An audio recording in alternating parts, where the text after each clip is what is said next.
A woman close to the man who was found dead in a van parked at the Kalispell Walmart paints a better picture of what led 61-year-old David Martinez to a tragic and untimely death.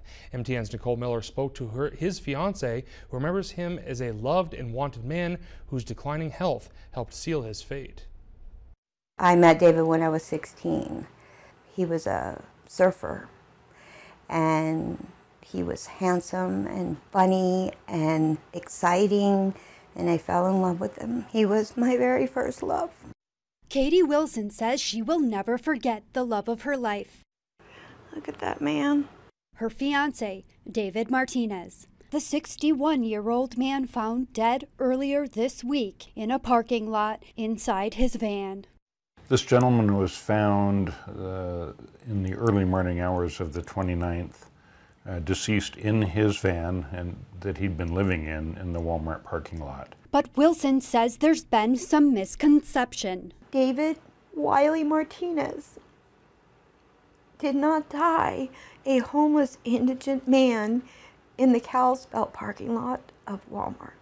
While it was thought that David Martinez was a homeless man, his fiancé says he actually had been living in this home with her until they got in an argument in about mid-November about his diabetes. Came home from the doctor and he told me that he had to go on the injectables. A rash started on his calf, on his leg. And it slowly, over about a month, covered his entire body. In a lot of pain and his health declining fast, Wilson says Martinez told her he was giving up. She says they got into an argument, he left, and she never saw him again.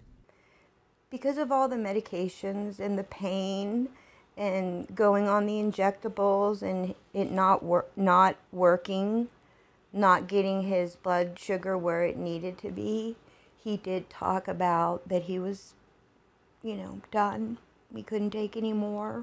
And Wilson says she just wants people to know he was a good man and a loved man. He was a man who was very loved and wanted. And I'm so sorry that this happened. Nicole Miller, MTN News, Kalispell. And Wilson says she was planning a paddle out memorial for Martinez, and she says they plan to paddle out into the ocean and spread his ashes over the ocean where he loved to surf.